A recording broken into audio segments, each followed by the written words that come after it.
Hello, everyone. Welcome back to the world's most fantastic podcast. That's right, it's Uncanny Treks, covering Fantastic Four by Jonathan Hickman. We're on what we could call Volume 4.75, or we might just call FF Volume 2 or Future Foundation Volume 2, Supremer Seed. We're covering the 6th issue through the 11th issue of FF Volume 1, also known as Future Foundation. I am Bob in Cascadia. That is Matt in the Southland. Matt, how you doing tonight? Doing pretty well. For our listeners, if you plan on purchasing these comics or looking for them somewhere, you have to type in FF. That's the name of the actual comic. Yes, which in one sense, it's shocking that there hadn't been a Fantastic Four comic called FF before this point. That is fascinating, yes. 'Cause FF, to me, I always just thought it was short for Fantastic Four, but it's apparently not. FF is the legit name of the series. Yeah, and it is FF, but it's also the Future Foundation, right? Right. So Yeah, there's just be fusion there, but if you continue reading FF, Future Foundation, the next volume is way after what's happening in the main line, correct? No, the next volume of the proper Fantastic Four comic, which comes back, and then the next volume of this comic happens, I think, simultaneously. I arguably it's best to read them parallel, but I believe that reading the Fantastic Four volume and then the FF volume works, and so that's what we're going to do to make it easier. That's also when I read this a couple years ago, that's how I did it. I didn't switch issue to issue. I read the trade of one series, the trade of another series. Just fair warning, I tried to start the next FF volume, was very confused. Then I was, there's a lot that happens, like Bob says, parallel, that it'd be better to read the Fantastic Four mainline first, I believe. You probably only missed out on an issue or two. Probably, but I was super confused about what was going on. And I guess I should say we're going based on the old trade system, because the old trade system tends to be 4 to 6 issues, which is more manageable for podcasting. The entire run has been collected in 3 or 4 trades, and I haven't seen those, but perhaps they even do collect it in full reading order instead of having to alternate the series. I'm going volume to volume with the original volumes. It throws you off a little bit. A couple other things as housekeeping we should, or that's more important than housekeeping, but for this, issue 6 and 7 are penciled by Greg Tashini. He's a Brazilian artist who's done some other Marvel stuff, but he's best known on Image. He works with Rick Remender, who you've read his Uncanny X-Force, right, Matt? Yes, I have, yes. He did an ongoing at Image C-Punk thing called Low with Remender, and then he did a mini-series before that with Remender called The Last Days of American Crime. I think Netflix made a movie out of Last Days of American Crime, but I haven't seen the movie, but both series are pretty good. And then for 8 and 9, we're back to Steve Epting, the guy who's most famous for working with Ed Brubaker on the Captain America run with Winter Soldier. And then we're back to Barry Kitson for 10 and 11, the guy who, to me at least, is most famous for co-creating the 3rd version of the Legion with Mark Waid. Matt, do you want to walk us through the plot of the 6th issue, Two Kings? So, Bob, in Two Kings, in a flashback issue, Black Bolt dies during the War of Kings crossover, and his Queen Medusa rules the Kree and the Inhumans in his place, while hundreds of thousands of years ago, the Kree Supreme Intelligence comes to believe that its genetic experiments will lead to its destruction, and so terminates all of its experiments except for 6 worlds. Bob, this issue had me scared, because we didn't see a single member of the Fantastic Four, and I didn't know really what I was getting myself into with the Inhumans. Oh man, do you need your safety blanket, Fantastic Four characters? I need a safe place, yes, within the Fantastic Four universe, which I guess would be, I don't know, the Room of the Negative Zone thing seems pretty safe, so I'm going to hang out there. I really enjoyed this. I like when comics can get away from their main characters for a bit. I can't remember if I read War of Kings before this or if I read it subsequent to it, but I read them around the same time, so that wasn't such a big concern for me. And then, Matt, just to quiz you, do you remember who the 5 universal inhuman species are? No, Bob, who are they? I don't remember. Well, you know at least one of them, Matt. Inhumans?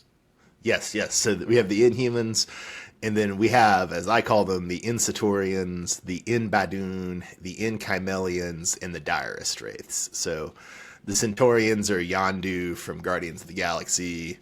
the Badoon or minor villain species that are around sometimes. The Chimelian or the Space Horses from Power Pack, and the Dire Wraiths or the bootleg Skrulls from Rom the Space Knight. Can't believe I forgot all those, Bob. I know, man. I'm ashamed. I'm ashamed.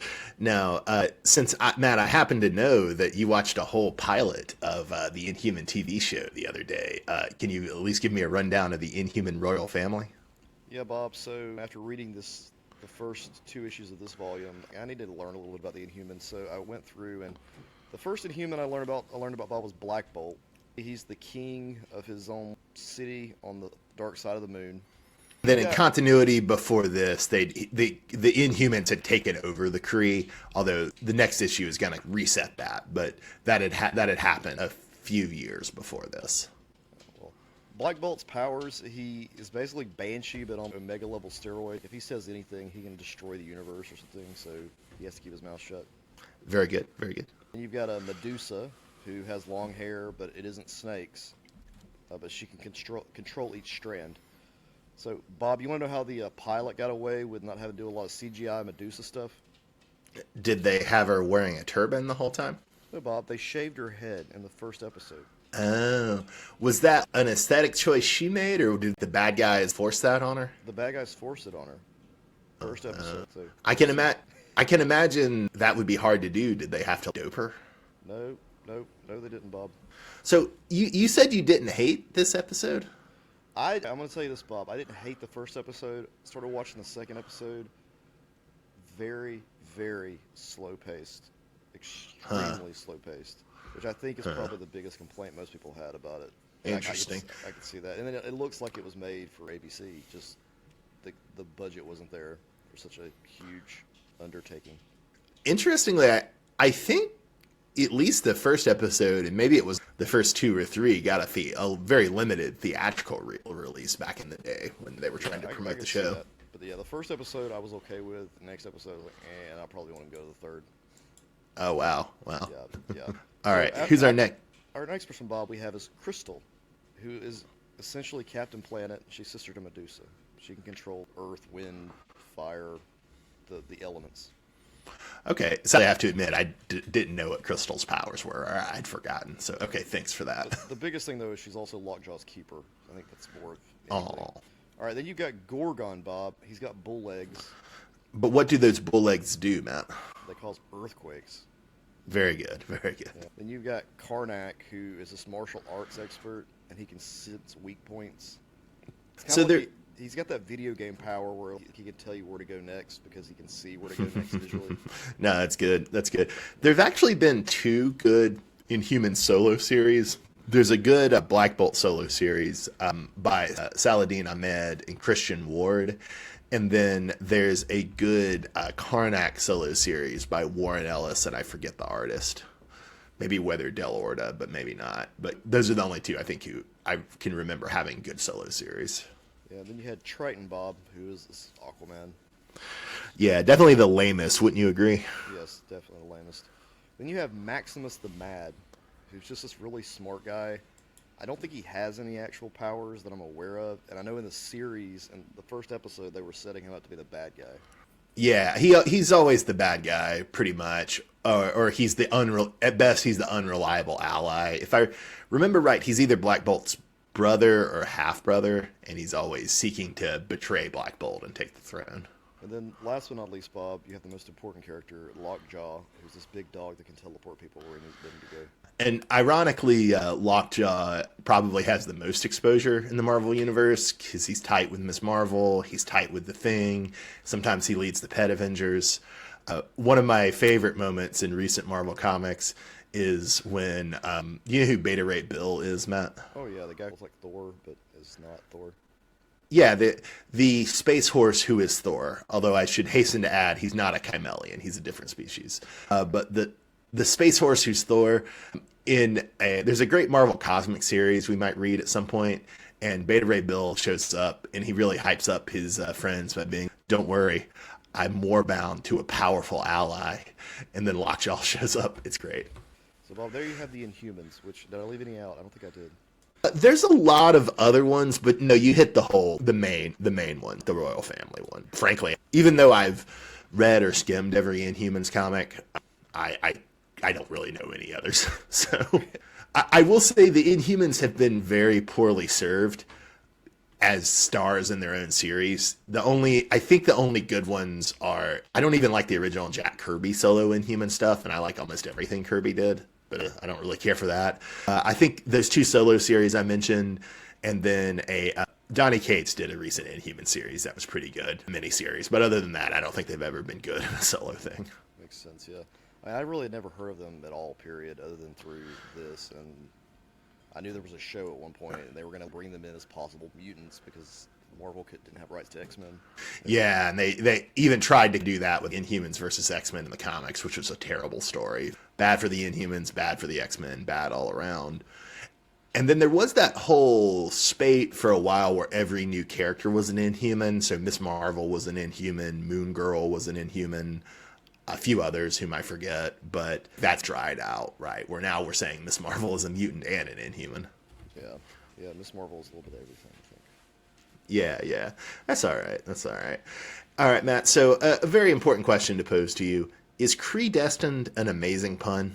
It's pretty good, Bob. I think my favorite Kree pun remains live Kree or die, but Kree Destined's pretty good too. Well, Bob, this issue ends with Black Bolt coming back to consciousness after the repercussions of the war or whatever that I didn't read about because it was apparently this huge crossover. But we ended the last issue of Fantastic Four, of FF, already knowing that he's awake. If I were collecting these issue by issue back in the day, I would have been pissed. But you learned so much about the Kree and their experiments, Matt. It was backstory enriching.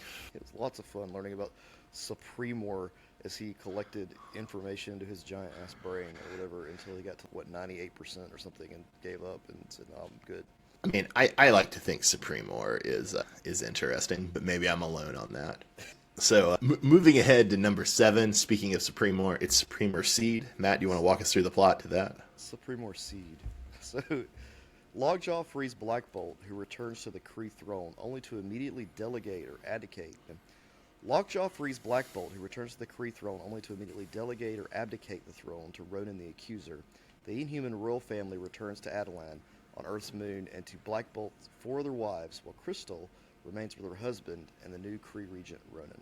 So, we already mentioned this, but one of the things I think is interesting about this run, even though in a way it is Hickman trying to do new stuff, big scale stuff. We talked about that, I believe, back in back in Fantastic Four Volume 2, where Reed is yelling at all the scientists at the Aspen Ideas Festival, and it's implicitly Hickman yelling at other comics writers and other comics readers, right? Right.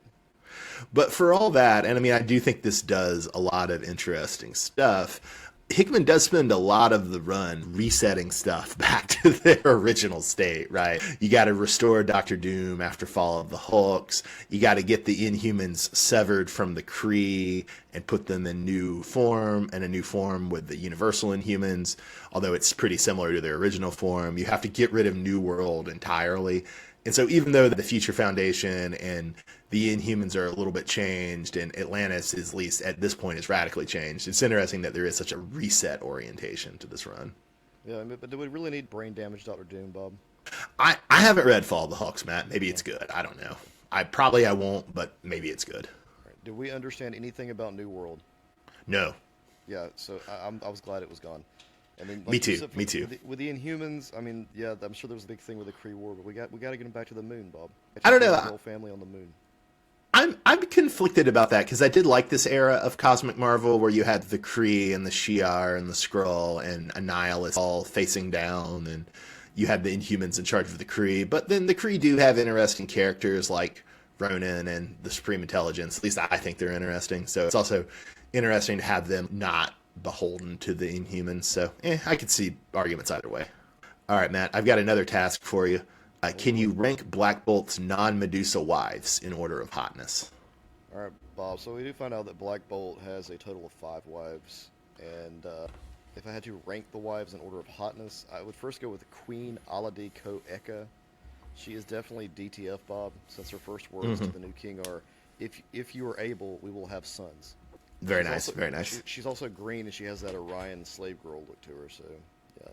She's the number one choice. The original series had a formative influence on young Matt. There you go. Now, number 2, Bob, would be the matriarch Ula Upanta.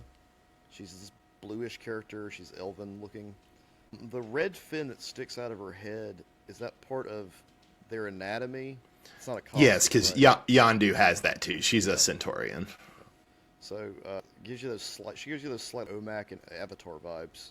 Avatar, I mean the blue ones, not Airbender. Oh, okay. Thanks for the clarification. You're welcome, Bob. All right, Onomi Whiteman. Well, Onomi Whitemane. She has the head of a horse and a female humanoid body. I mean, it's weird, but it's backwards. Centaur. And then finally, Bob, we have the goddess Evo. She just looks like a deep sea creature or an off-brand Admiral Akbar. Not attractive at all. Scary looking. All right. So to be crass and put it into species terms, did you put the Badoon first? The Badoon is the green Is person, yes. Yeah, I believe so. Yeah. And then Yes. then the Centaurian is Ula Upanta, Correct. and then the Chimelian is Whitemane, Yes. and then Evoi is the Dire Wraith. Correct. Yeah. So that would actually, I'm remembering that I don't know what Badoon look like. I can't remember, but okay, they're green probably. Okay, that was an interesting exercise in your psychology, Matt. I'm glad we did that. Thank you. All right, Bob. Glad to help. All right, so number 8 issue's called Ascension. What's the plot for that one? The Future Foundation intervenes in the Universal Inhumans' assault on the forever city of the evolved Moloids. Yeah, in this issue we have the really amusing dynamic where Nathaniel wants Valeria as an ally, but Sue has put Valeria in timeout, and so Nathaniel has to go it on his own. I thought that was pretty funny. Yeah, and they have a Herbie AI that keeps adding time to her sentence and timeout. I still think Yep. Herbie's a better babysitter than Dragon Man. I mean, is Herbie a babysitter, Matt, or is Herbie a jailkeeper? I guess he's more of a jailkeeper, but still. And he doesn't keep him in because they eventually get Yeah. out. Well, I mean, who could prepare for Franklin's schemes, Matt? Who could prepare for them? It is a very charming moment when Franklin burns his way into his sister's room. That was cute. That was cute. All right, Matt. So my scorecard for white Future Foundation costumes is that they look good on everyone except for the Thing. The coveralls, the suspenders, it's too much. But I do think they look especially amazing, the white Future Foundation costumes on Spider-Man and Doctor Doom. Oh yeah, especially that Spider-Man look. That was a costume in the PS5 Insomniac game, and it always just looks fantastic. And then Doctor Doom's is just more of a palette swap, but it looks great. Just the white on white. Yeah, very much so. Very much so. And especially the Spider-Man, I wouldn't want to see him dressed like that all the time, but it's nice as a variation. So on page 16, we have the wizard fighting Moloids in his helmet, and it looks very, very much like Magneto. And given that Magneto is obviously one of Hickman's favorite characters, you know that if you've read his X-Men run. I'm wondering if he told Epting to do that, or if Epting did that to make Hickman happy, just to surprise him. But it was a very neat little moment. Yeah, when I went back and looked at it, because I didn't catch it the first time around, yep, that's totally just he's doing it. It looks just like Magneto. Really, the lesson here is that Magneto ought to take a lesson for the wizard, and he ought to prance around more in nothing but his helmet. Yeah, that could be it, Bob. Prance around nothing but your helmet. Well, Bob, at the end of this issue, Doctor Doom's on fire. And, Yeah, it's a good cliffhanger. It's a good cliffhanger. that's good. Can this be the end of Doom? Well, Bob, the name of this issue is Burn It Down, so let's find out. Yeah, it's Issue- number 9. Issue number 9, Black Bolt delivers an ultimatum through Medusa to Reed and Spider-Man while his Universal and human forces pacify the Forever City, but an evil Reed escapes and enslaves Doom. So find out very quickly, Bob, that Doctor Doom does not die from burning. Doom endures. Very good, very good. Yeah, I actually, I believe, have his speech from that moment saved to be my favorite dialogue of the issue, but it's great. It's great. Well, Bob, there's also this very weird shot from behind Reed Richards as he looks at Black Bolt, with the fishy wife says, "Human, our husband is not asking permission," that I found very awkward and strange. But it shows that Black Bolt definitely has the upper hand. Yeah. It is interesting to see Black Bolt in powered up mode because of the addition of the other 4 Universal Inhumans. Yeah, it's insane. Dude's got stuff under control. Although he doesn't have everything under control, because the Spider-Man insulting Black Bolt's polygamy was great, and then he just awkwardly goes off to play with Lockjaw. Yeah, I love this running gag of Spider-Man's jokes just not coming off with this Fantastic Four crowd. Yeah, yeah. Well written. Everything's so much more serious and so much higher stakes, right? I think it will be interesting if we could remember to pay attention to this. As spoilers, the Human Torch is coming back, but when the Human Torch and Spider-Man are in the comic at the same time, does their humor land differently? Because in some ways, Spider-Man is just doing the Human Torch's job of jokester. Right, or they play off each other. I mean, Yeah, yeah. Or maybe they'll just be so mad that the other's there that all the humor will be insulting each other and they won't have time to insult other cultural traditions, Black Bolt's polygamy. One other thing in this issue is we see Val and Bentley playing a game of odds and evens, essentially, which I think is fun. I enjoyed that. Val and Bentley, all the younger characters here, they're interesting to watch because it's a whole different dynamic with the little children. So when you go back and so I think that's what this series is setting up, right? Future Foundation is basically the children of the Fantastic Four and all their supporting cast working together to solve problems that the Fantastic Four can't. Is that the whole idea? Yeah, pretty much. And as I recall, I mean, it's been a few years, but as I recall, FF Volumes 3 and 4 are much more from the perspective of Val and Frank and then the other kids. Okay. And certainly I think we'll go ahead and just read, we could do 3 more episodes on the Future Foundation after the Hickman run. I think we might as well go ahead and do those. And those are all very kid focused and then the other characters focused. Well, Bob, in issue number 10, it is titled What I Need. What happens in What I Need, Matt?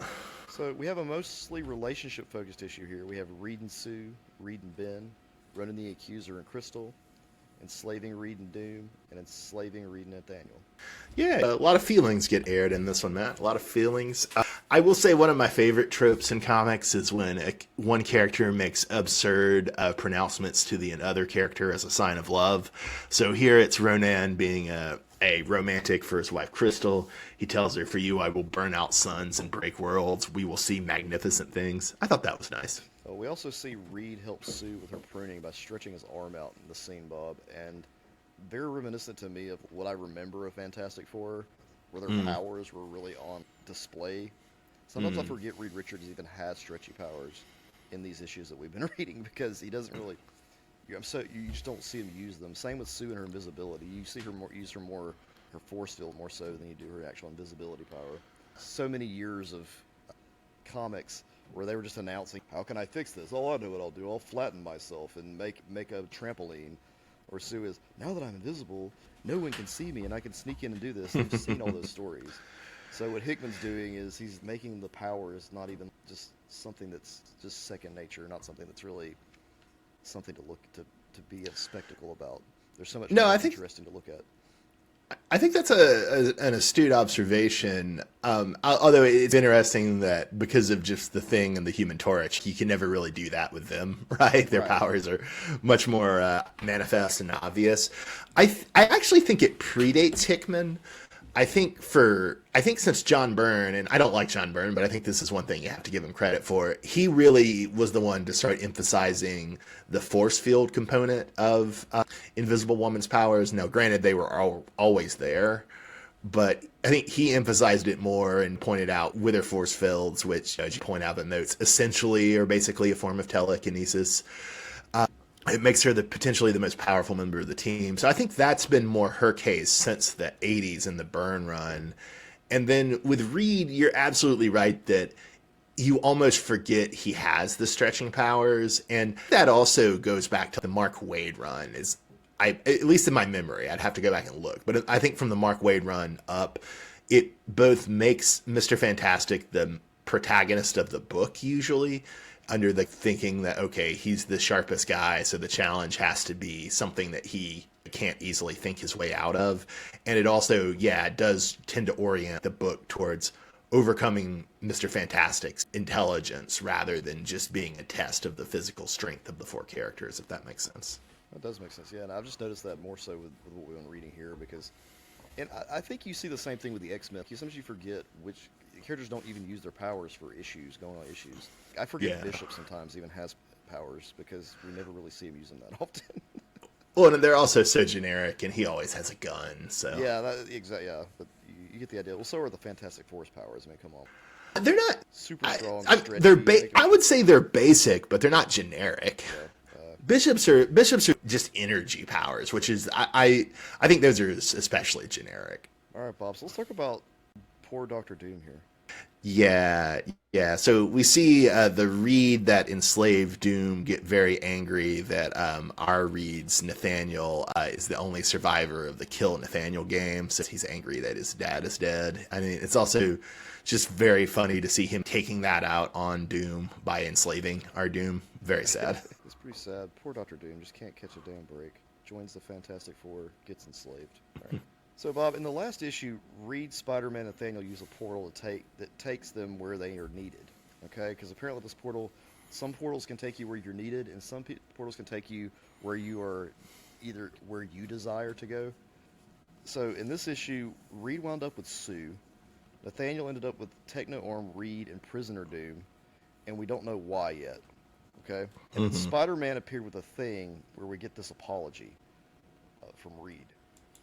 Yeah, but we only get one side of it, right? Because it's Spider-Man in the room with Ben, and so we're only hearing Ben's response to Reed apologizing to him, which is pretty funny, I thought. It really is, yeah. And I really didn't want to hear it anyway. I mean, we all knew the Thing was going to come back. But of course, Bob, the Thing has a plan of his own. The Thing is planning on bringing back who, Bob? Well, during this era when Ben briefly left the team, I'm pretty sure he was on Brian Bendis's New Avengers, and so he brings back a lot of the New Avengers. Do you want to go ahead and do the roll call of the New Avengers who show up in the next issue, Matt? Sure, Bob. So in the New Avengers show, we have Iron Fist, Luke Cage, Iron Man, Hawkeye, Mockingbird, Doctor Strange, Namor, Marvel Boy, She-Hulk, Miss Marvel, who is now Captain Marvel, Wolverine, Red Hulk, Jessica Drew, Tigra, Iceman, Firestar, Arana, Gravity, Black Panther, Kitty Pryde, Beast, Daredevil, Giant Man, and Captain America. Yeah, so three of them were a little confusing to me. As much as I like Barry Kitson's art, he just draws Iceman a little weird. I didn't recognize Iceman. And then Marvel Boy is not in his normal costume, although I have a hard time even picturing what Marvel Boy's normal costume is, come to think of it. And then Gravity is just an obscure character from this time that I care nothing about and do not bother to remember. I would have assumed that Arana was Julia Carpenter based on the costume, but I would have been wrong. It is Aranya, lately of the Madam Web movie. Okay. And it is. How many of these characters have had a Marvel MCU? I think all of them except for Marvel Boy, Iceman, Gravity. Has Mockingbird shown up? No, Mockingbird has not.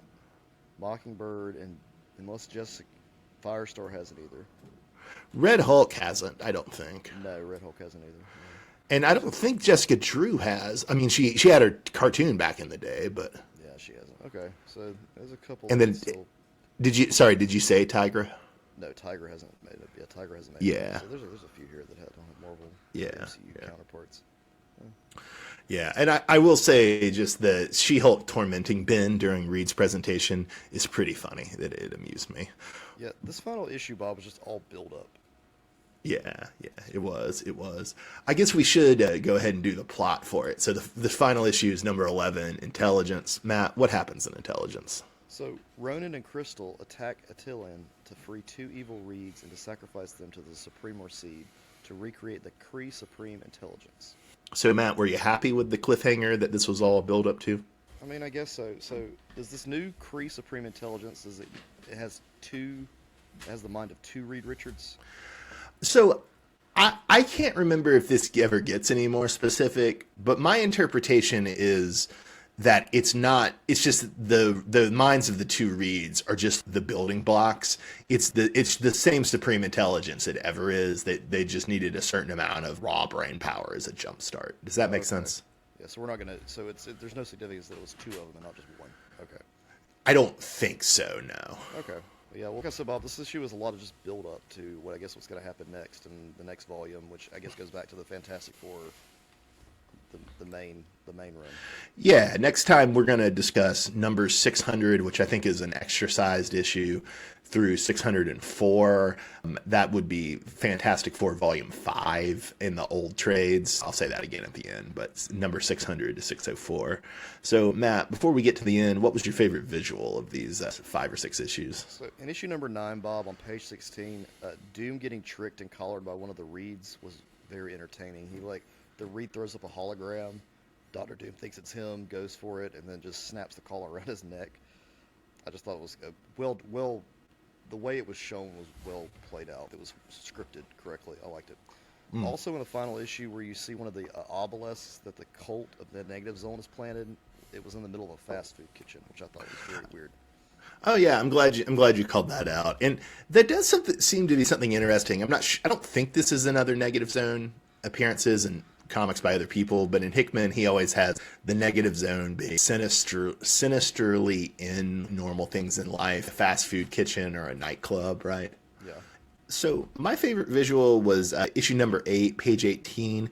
You see Doom do a heavy rock lift, which is something he can do because the exoskeleton he has does give him super strength.